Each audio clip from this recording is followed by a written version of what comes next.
Hey everybody, Dominic Esposito, the Drill Instructor. Welcome to the clinic, Tuesday night, April 17th. And it's exciting to be with you tonight. My good friend right here, James Brown, everybody. James, welcome back on the show. Thanks. Everybody remembers you, and we've had a great time before, so glad you're going to be with me tonight. We've got a couple of really exciting things to do tonight. First, I certainly want to say thank you to our sponsors. We have Diamond Billiard Tables, the #1 pool table in the world. I want to also say thank you to Pool and Billiard Magazine, which has been the longest, oldest running subscription in pool that provides you great articles and great dealer information. You really should be checking it out. Remember, if you guys call Pool and Billiard Magazine, ask for Carol, tell her the Drill Instructor recommended that I get my subscription, and she's going to go ahead and hook you up with a nice special. Okay, and thank you to Gordon Harrison for my great glasses. These are amazing for people who wear glasses. Of course, people as young as you don't have to worry about that, but no problems with the frame, the Ryo rack, and of course all my sponsors, we thank you. So what we're going to talk about tonight, James, and you probably could relate to this, having had really quite the career as a road player. Right. You've seen a lot of stupid stuff happen. Lucky rolls, bad rolls, person you're shooting has no idea they got a lucky roll on you, but of course you're the one who has to decide how to get out of tough situations. And tonight we're going to talk about how to do complex escape shots. Now, of course, we don't have a lot of time to get into a whole lot of them. And if you get the 52 Advanced Shots book with a 4-hour DVD, there's over 150 shots in this book, Advanced Shots, how to escape any defense or bad roll situation. And that's what it is. And tonight I want to show you some of these shots, and I'm going to have James, you're going to shoot them for us. And I'm going to put him in a couple of tough situations that come up often, so pay attention. Get your journal, take some notes. I'm going to teach you some really cool stuff tonight. And these are really complex escape shots. They require a formula to measure. You don't want to approximate, look, you want exact measurements. I mean, what if they built the house you were going to live in and they kind of get it sort of close? It looks about right. Follow the blueprint, and they got to measure and remeasure and make sure everything's accurate. The same is true with pool, right? Because pool is all math.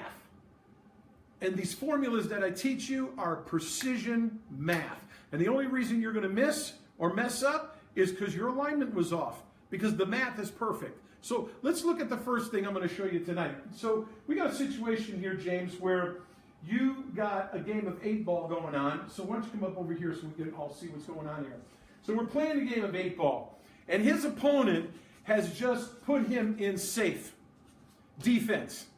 His opponent played defense and buried his cue ball back here behind this little cluster of solids, and he's got to get up here to this 8-ball. Now, what you may not notice from the angle you're looking at, but I will tell you, he does not have the ability to kick because this 3-7 is in the way. Also, the way these 3 balls and these here, the 1, the 3, and the 7 are situated, he really doesn't have access to a good jump shot. He could also be playing in a league that doesn't allow jump shots. And so this is why you have to understand, how do you get out of this situation? So the first shot I'm going to teach you guys tonight is the simple 5x5. It's the simple count rule. And here's what you're going to do. So ready to go? Okay. Wherever the object ball is that you're trying to hit, that is 0. Wherever that ball is, James, if that ball were here, that's 0. If this ball were here, that's 0. Okay. So you have to start from the count of 0. Of course, in this case here, you have the ability to win. Your opponent doesn't want you to win, so he safes you. You're at 0. Now what you're going to do is you're going to count from 0, 1 diamond, 2, 3, 4, right? No, isn't this 4? That's 4, exactly.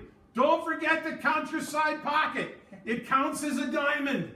We were doing that earlier. We were messing around, and it's easy to not realize you're so busy only looking at diamonds, you skip it. So you have 1, 2, 3, 4, 5. Now, from this side of the table, what he needs to do is make a 2-rail kick. He's got to hit these 2 rails and then come down to that end of the table. So where does he hit the rail? Now, obviously, if you use the bank rail angle calculator, it's automatic. But I'm going to teach you something that's a manual system if you don't have a bank rail angle calculator. So, James, since the table is half the width as the length, we count by halves. Right. So instead of this being 1, it becomes 0. Okay, or it becomes 1. That is 0, this becomes 1. Right. So I go 1, half a diamond is 2. Right. And 1 whole diamond, this becomes 3. 4, 5. All I want you to remember to master memorizing this system is always match 5 and 5. That's why I call it the 5 times 5. The 2-rail 5 times 5 system. That's it, the 5 times 5. How do you know that? Go 5 from 0, from the pocket. 1, 2, 3, 4, 5 matches 1, 2, 3, 4, 5. 5 and 5 always match. Match up whatever number you get from 0 to where the cue ball is. Match up from 1 to the exact number. So, James, what I want you to do in this case here is we're going to recognize if you put your stick down here and you see 5 matches 5, well, your cue ball just so happens to be on that. If your cue ball were out here, you're still on 5. Right. If your cue ball were actually out here, Still on 5. you're still at 5. 5 times 5. 5 to 5. Now, if your cue ball were here on this diamond, this would be 6. 1, 2, 3, 4, 5, 6 to 6. So this automatically is 6 to 6. If your cue ball were down here, let's say the congestion were down here on the other spot. Look at, you're only 2 diamonds away. You're from 0, 1, 2. From here is 1, 2. The point is, when you match this number to this number and shoot at it with running English, it will automatically go to 0. So let's go ahead and shoot that for everybody and see how that works. So let's just get 5 on 5. Let's get you back up in the trouble situation where you were. Now, remember what the formula for running English is. 2 tips outside, 1 tip up.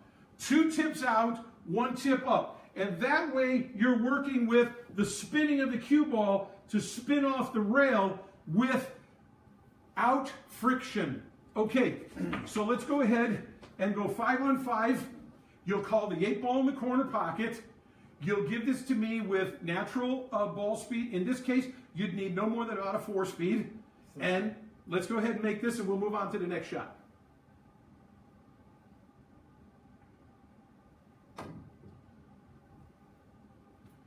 Perfect. And there you have it.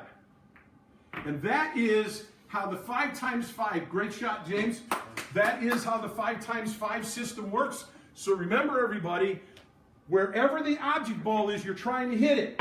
James, just for the fun of it, put the ball right back where that was. And let's show everybody one more time. This is 0. Wherever the ball is, 0. 1, 2, 3, 4. Now you're at 4. Is it wherever the ball's at? It's wherever the ball is 0. Okay. You want to be wherever the ball. Now, if you want to be very particular and start getting into the contact point, you'll do that during your practice time. Okay. First, learn the method. Okay. Learn the system, then tweak and perfect it. Okay? Don't run before you walk. Now, you have 1, 2, 3, 4. So here you're at 1, 2, 3. Now change up right here to shoot at 4 and use the same running English. And let's go ahead and make the 8 ball. Go ahead.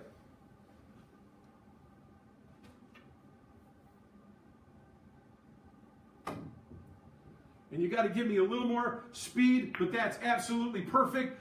You're not giving up ball in hand. You see, the math is perfect. Perfect running English. If your running English isn't right, everybody, if your running English isn't right, then you're going to wind up giving away ball in hand because you're going to miss. All right, let me show you the next shot. Here's another escape situation that comes up. So, James, we're playing the same game. And your 8 ball is down here on this side. Okay. Your opponent's kind of got you a little jacked up here. You got to get that cue ball back down here in order to make position on that 8 ball. Fair enough? Mm-hmm. Okay, so you're in a situation. So let me tell you something that happens so many times, okay? you're in a situation where your ball's jacked up here in the corner pocket. And you're going to shoot from back here, James. Okay. What I want you to understand, and this happens so frequently, you got a ball jacked up in here, you shoot, you're trying to get the cue ball all the way back down there for the 8-ball, to make the 8-ball and win. And you hit this thing so hard, and the cue ball winds up staying up here on this end. James, shoot that one so people can see what happens. Just shoot it fat and with the top, and the ball dies. How many times has that happened to you? And it's so frustrating. So what you're going to do in this case, I'm going to teach you exactly what to understand about this shot. First things first, if the object ball is on the outside shim, you've got to hit rail first, exactly a half a ball before the rail. So in other words, you're aiming at half ball basically. Right. I want you to hit with 2 tips of bottom and 1 tip outside, okay? Or inside, because you're going to come running this way. So go ahead and do that for me. Hit the rail first and make sure you hit it with a good solid 5 speed. Now listen, there is no such thing as soft, medium, hard. Learn the shot speeds that I teach you so you could quantify cue ball speed. And a 5-speed shot stroke, if the cue ball starts from here, every half table counts as a shot distance. So this is 1, 2, 3, 4, 5. So James, if I tell you that I want you to hit this thing with a 5-speed, I want to see that ball come up the rail, I want it to come down the rail, I want it to come back up, and I want it to stop in the middle of the table, because that's what a 5-speed does. You understand? Now, James, give me a 5-speed, hit the rail first, at half a ball, before the object ball. That's it, half a ball, 2 tips of bottom, 1 tip on the inside, and give me a 5-speed.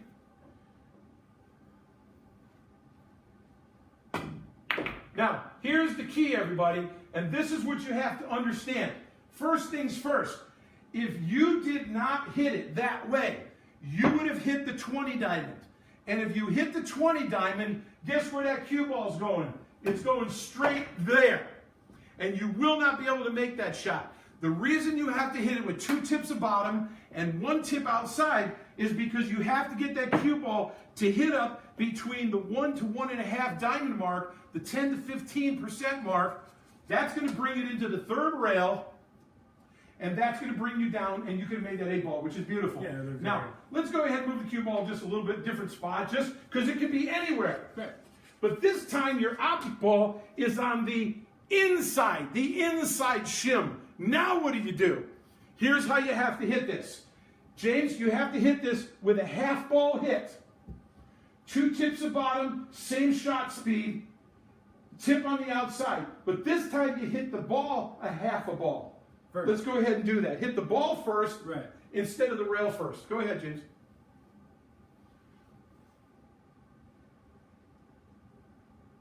Well, that kind of hot. That's a little hot. Now, you hit that with a pure 6-speed, and you need to back it off a little bit. You need to practice your shot speed drills a little more often, okay? But let's go ahead and do that again with a 6. Give me a 5-speed. Back it down to a 5-speed. But everybody, you can already see what's happening here, because with that shot speed, it's going to give him the ability to take that cue ball, bring it right down into position where he needs to be. You see, when I teach you how to make a shot, I give you the cue ball spin, the speed, the shot speed, and exactly what kind of stroke alignment with cue elevation, what you need in order to know where to make that cue ball stop. Those are the 3 S's: spin, speed, stop. And you have to have that information, or otherwise you're just guessing. Why are you going to guess?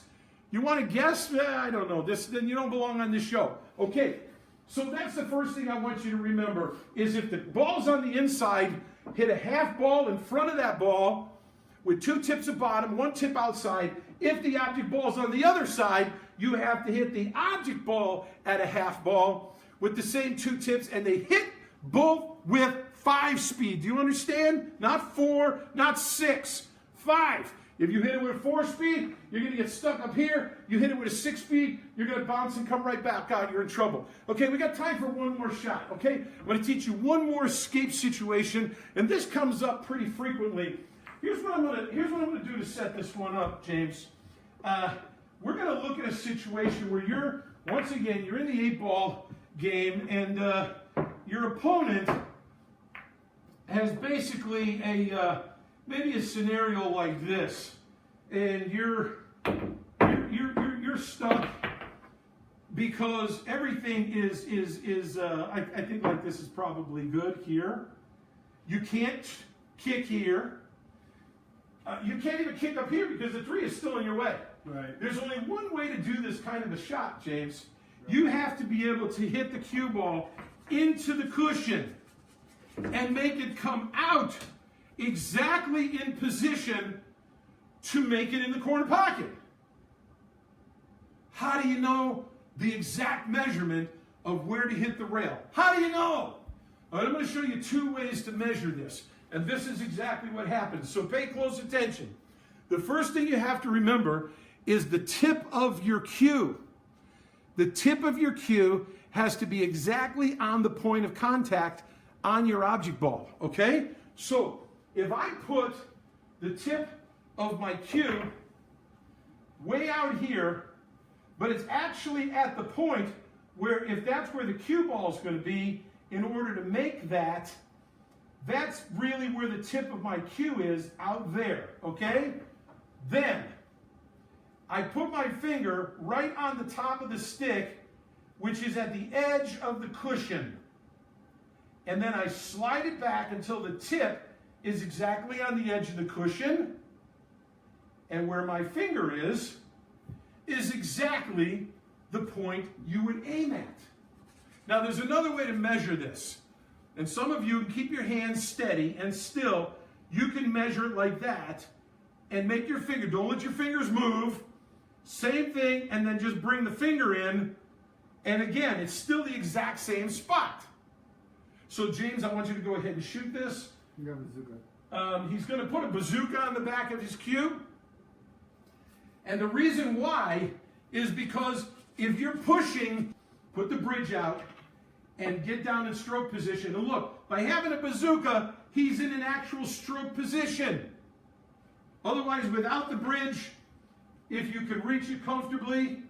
Now, go ahead and look at where my measurement is. I'm here, and then I'm going to take it back, and it's right to here. That's your measurement. Let's go ahead and call it corner pocket.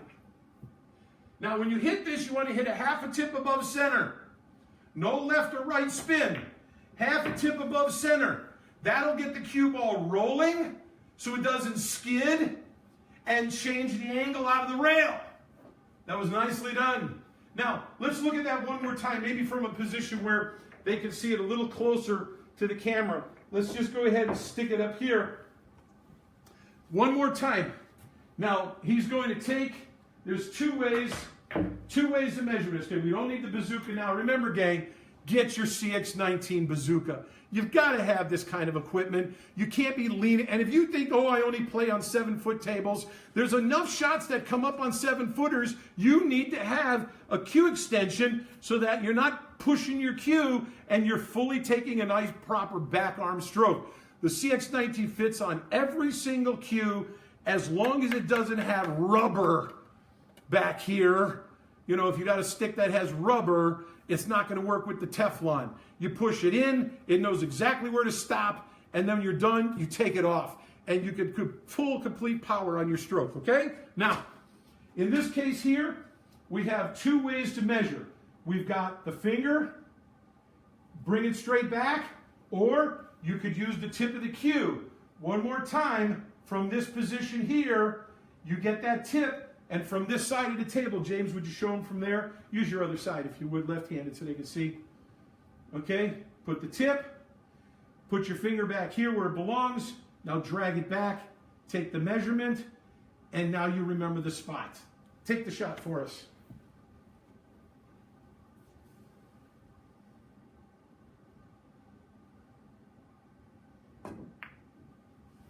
Oh, let's take that again.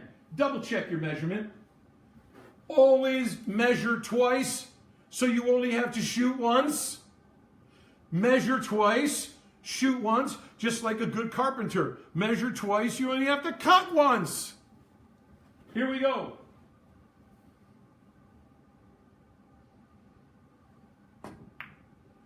Okay, that's what I'm talking about. James, nice shot. Great demonstrations. Listen, people, when you get this book, 52 Advanced Shots, How to Escape Any Defense, Safety, or Bad Roll Situation.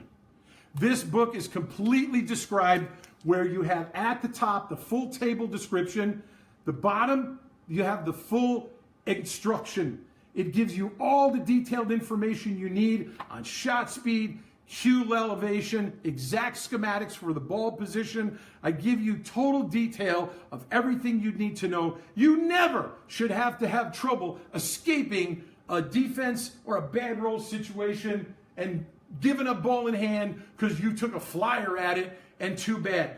This comes with 4 hours. I'm telling you, 4 hours of DVD, so that I'm shooting every single one of these shots in detail, and you're getting to see exactly how it's done, both from the book and the DVDs.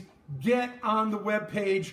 You never need to give a ball in hand again. Every time you foul and give a ball in hand anymore, this is what you should have had, and this is what's going to help make that possible for you. So I just want to tell you guys, thank you, James. Thank you. Thank you so much for being on the clinic with us. Hey, he is one amazing pool shooter, and he's becoming quite a good pool instructor. So all the rest of you, if you ever get to North Carolina and you're ever in the Waynesville, where's that area that you're in? Cherokee, Waynesville, Asheville, which most of you know that. And of course near Cherokee and all in that area.